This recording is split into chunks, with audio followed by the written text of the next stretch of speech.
Hello, I'm Morris, the magic hamster. I live on Magic Mountain with my twin sister, Doris. Say hello, Doris. Hello. I say, Morris, isn't it cold and windy on Magic Mountain today? Yes, freezing. I know. Let's sing our song and warm ourselves up. Good idea. Are you ready? Yes.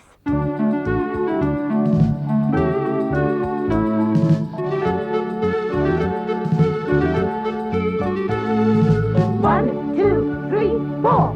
Here we go round the mountain, singing our very own song. When we're on our way, we shout hooray with a rat-a-tat-tat and a bing-bang bong. Magic is what we like to do, and if it goes wrong, we cry boo-hoo. But on a good day, we shout hooray with a rat-a-tat-tat and a bing-bang bong.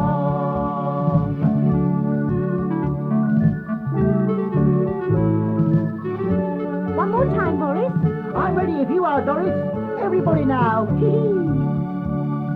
Here we go round the mountain, singing our very own song. Yes, we're on our way, so shout hooray with a rat-a-tat-tat and a bing-bang bong. Morris goes flying.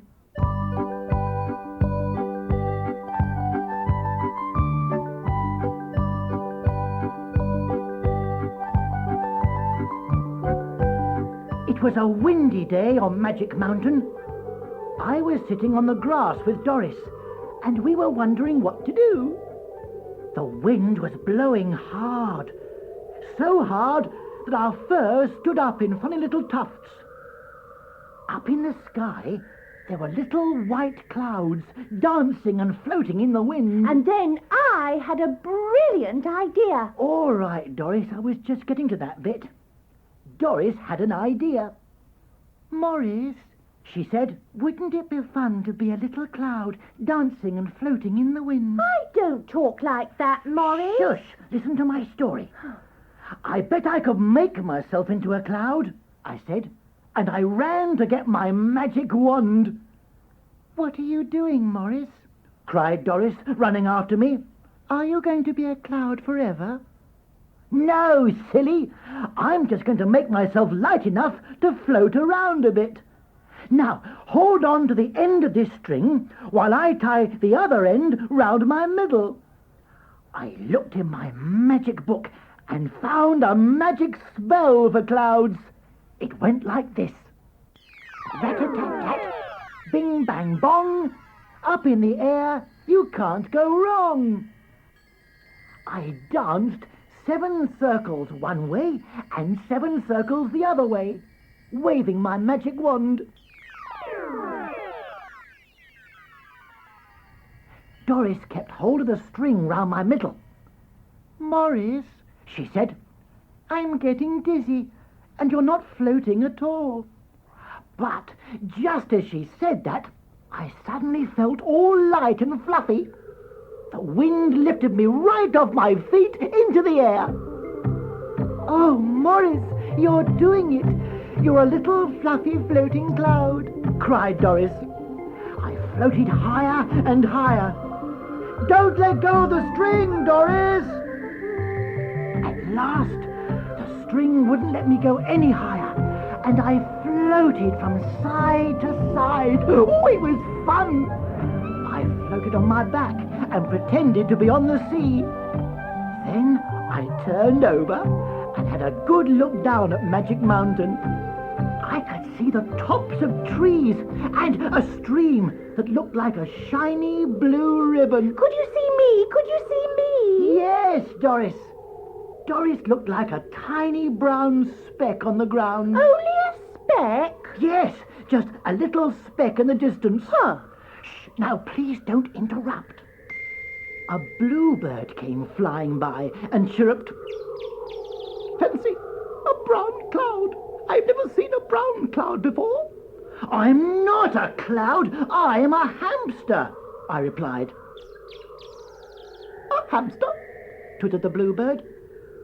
Then what are you doing up here? I wanted to be up in the sky like a cloud, I said. I'm magic, you see. I can stay up in the sky without being magic, said the bluebird, and he flew away. Suddenly, there was a gust of wind, and I began to feel rather sick. I called down as loudly as I could, "Quick, Doris! Pull me in! Pull me in!" Doris tied the end of the string to a tree and went to look for her book of magic spells. She danced 7 circles one way and 7 the other, and waved her wand. Then she said her spell. Can I say it, please? Oh, all right. Bing, bang, bong, rat-a-tat-tat. Down on the ground, it's safe and flat. Bump! I fell flat on my back.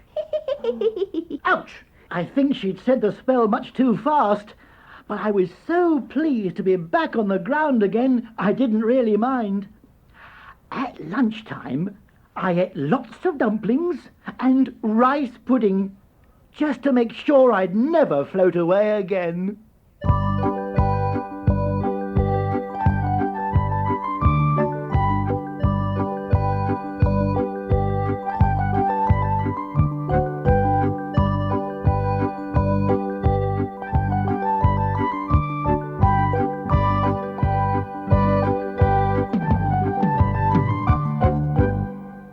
Thank you, Morris. Very nice story. Especially the bit about me. Now, why don't I sing a song? You? Oh, no, Doris. Well, I want to be a star. A star? Yes, someone everybody knows. Famous. Oh, I see. I thought you meant a star in the sky. Oh, that's another kind of star, silly. Hey, Morris, what do you have to do to be a star? Twinkle? Oh, Morris. Here's my favourite star, Stephen.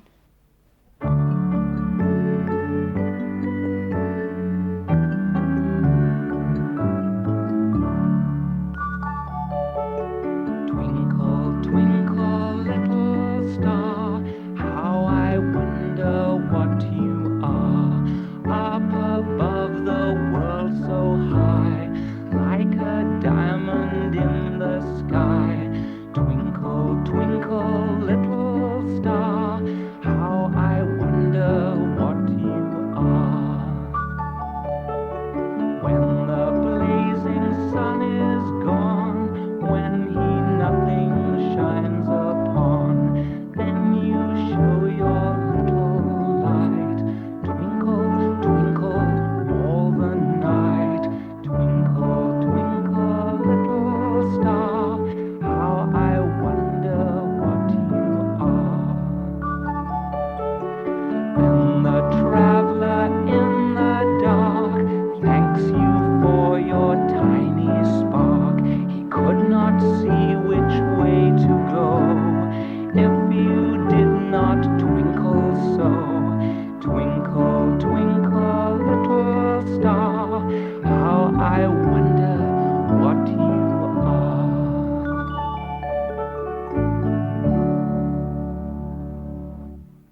Oh, Stephen, that was lovely. Oh, thank you, Doris. Yes, terrific. I don't suppose you tell stories too. Well, it's funny you should say that, 'cause I have got a story I'd like to tell you. Oh, what? Come Now on. settle down, Morris. It's called Kind King Peter.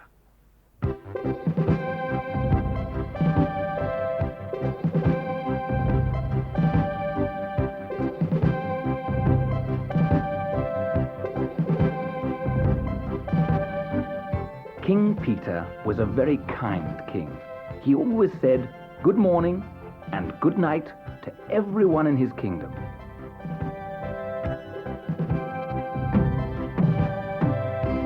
Every morning, King Peter opened his bedroom door and said, "Good morning," to all his servants.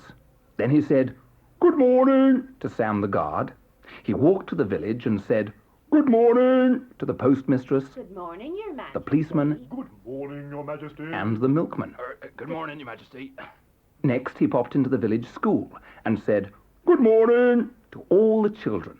And the children replied, "Good morning, Your Majesty." When night came, King Peter said, "Good night," to the children, the milkman, the policeman, and the postman, to Sam the guard and all his servants. But when he had finished saying, "Good night," King Peter was too tired to eat his supper, and he went straight to bed. One day, King Peter did not wake up. Everyone was very worried. When the doctor arrived, Sam the guard asked, "Why is he so tired?" "I don't know," replied the doctor. "I've pinched him and shaken him. I've shouted, 'Boo!' in his ear, but he still won't wake up." The doctor did not know what to do. Then Sam the guard had an idea. "I'll ask Uncle Toby." Uncle Toby was an inventor, and he was very clever. He gave Sam a bottle of medicine for the king, and he gave him something that looked like a trumpet. "What's that for, Uncle Toby?" asked Sam. "It's called a loudspeaker," replied Uncle Toby. "You speak through the narrow end, and your voice comes out very loud the other end, like this. Boom!" His voice came out so loud it blew Sam's helmet off. Sam poured a spoonful of Uncle Toby's medicine into the king's mouth. Straight away, King Peter woke up. He jumped out of bed and said, "Oh, now I feel much better. Quick, I must say good morning to everyone." Sam gave him the loudspeaker. "Try doing it with this," he said. King Peter ran out at once onto the balcony and shouted, "Good morning, everyone!" through the loudspeaker, and everyone in the kingdom shouted back, "Good morning, Your Majesty!" Then King Peter sat down and ate the biggest breakfast you ever saw. And he was never ill again.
Hello, Morris. Hello, Doris. I've just been making the most delicious little cakes.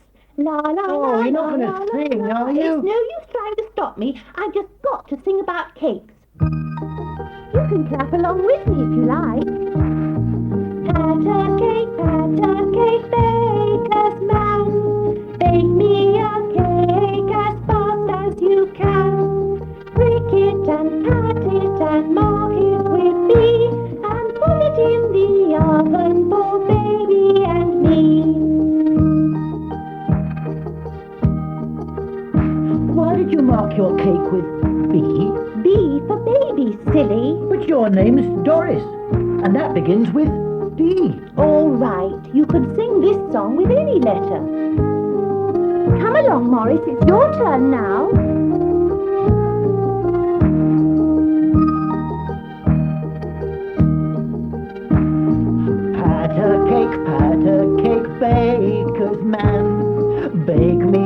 cake as fast as you can. Prick it and pat it and mark it with D, and put it in the oven for Doris and me.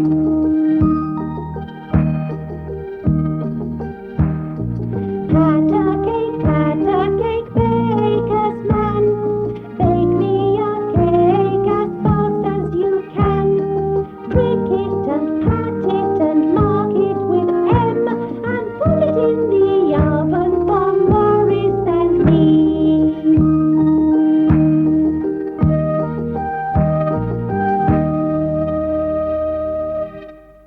What kind of cakes did you make, Doris? Round ones, square ones, oblong ones, and of course, star-shaped ones. Yes, I thought you might make a star-shaped one. Well, a star is my favourite shape.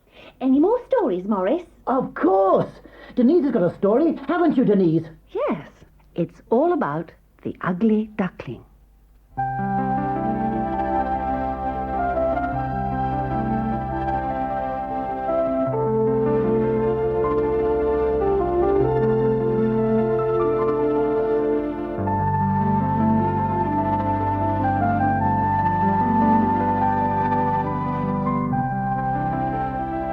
Down in the farmyard, Mother Duck was sitting on her eggs. She had 4 fine speckled eggs. Slowly she counted them. 1, 2, 3, 4, 5. That's funny. I thought I only laid 4 eggs. 1, 2, 3. Just then the first egg began to hatch.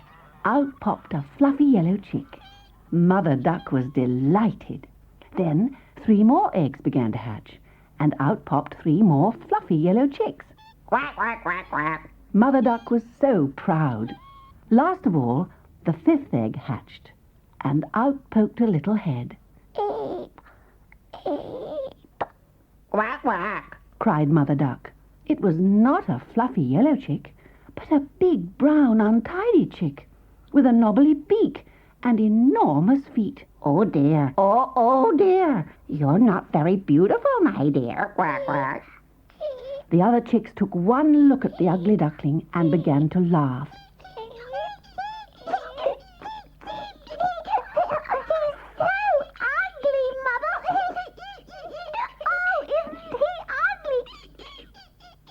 Gregory Goose came to visit Mother Duck. When he saw the ugly duckling, he frowned and hissed. I don't like the way he looks. Oh, no, no, not one bit. Mother Duck led her babies down to the pond for their first swim. But when they got there, all the other ducks laughed at the ugly duckling. How unkind they were. Oh, why am I so big and untidy and brown? Said the ugly duckling, and a tear trickled down his beak. He went to see the red hen. Why does everyone laugh at me, Red Hen? But she only pecked at him and said, Go away. You're not a proper duck. We don't want your sort round here.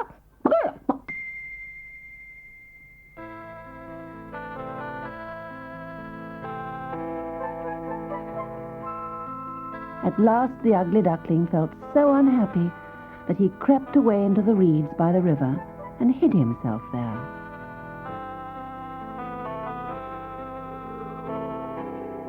All winter he hid out of the icy wind.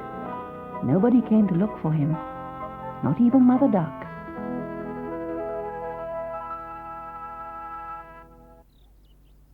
Then, one spring morning, he heard a strange noise in the sky and looked up. A family of swans was flying over, with wide white wings and long white necks and brilliant orange beaks. Oh, why can't I be beautiful like them? Thought the ugly duckling. Why did I have to be such an ugly duckling? He pushed the reeds aside and swam out onto the river. At once, a voice said, My, what a lovely swan! Where? Thought the ugly duckling. I must hide again, or the swan may laugh at me." There on the bank, he saw two children pointing and saying, "Look at the lovely swan." and oh, where were they pointing? Who were they pointing at? "They're pointing at me," cried the ugly duckling. He bent his neck, he blinked the tears out of his eyes. He looked at himself in the shining water. It was like a mirror. And what did he see in the water?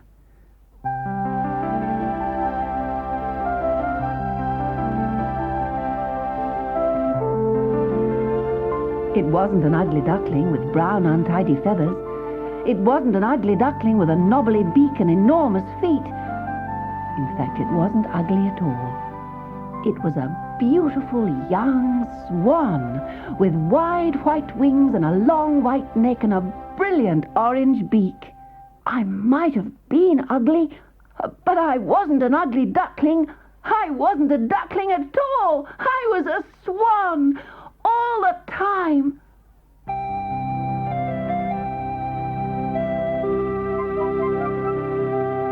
And stretching out his long white neck and beating the air with his wide white wings, he flew off home.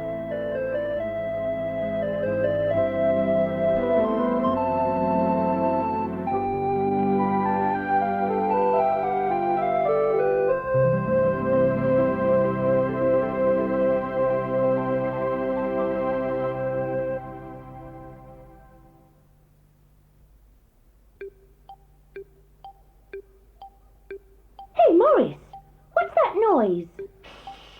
Listen. What is a box? A box is something good to play in. When you stay in. It could be a car or a sailing boat, so you can float. It could be a table for you and me to have tea. It could be a horse who's fast and strong for riding along. It could be a pram or a smart pushchair for you and your bear. It could be an island in the sea with a tree. It could be a house to go inside and hide. Ready or not, here I come. Or it could be a box for keeping toys in. And boys in.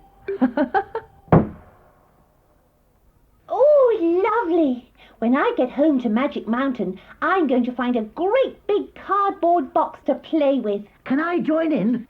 Of course you can, Morris. You are my brother after all. But before we go home to Magic Mountain, I want to tell you another story about one of our friends there. Who? Dotty the Magic Dragon. Oh, what's the story called? Dotty the Magic Dragon, of course.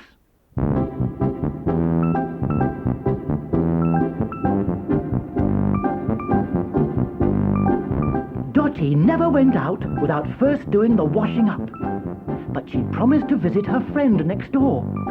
So she picked up her magic dish mop and waved it at the sink. "Now get all the washing up done before I return," she said, and scuttled off. Hot water gushed from the tap, and the washing up liquid squirted from the bottle. Soon the sink was filled with hot, soapy water. The cups and plates began to tremble. They hated being washed up. The water splashed out of the sink and reached for a plate. "Ugh!" went the plate and bounded across the kitchen. This was a signal for the others.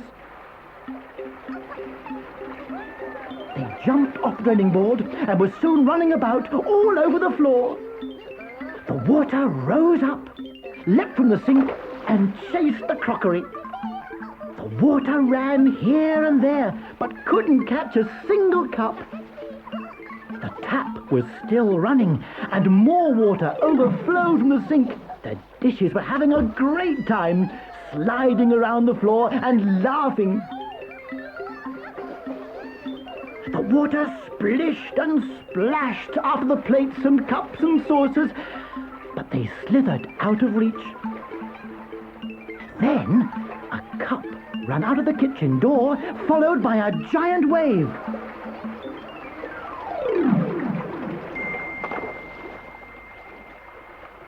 Dotty stood in the doorway. She opened her mouth and breathed out a short, sharp tongue of fire.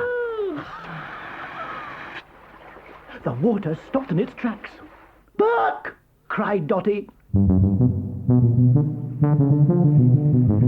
The cups and saucers and plates slowly crept back and piled themselves up on the draining board. The water sprang off the floor and back into the sink. "Oh dear," said Dotty. "My spell didn't really work. I'll just have to do the washing up myself."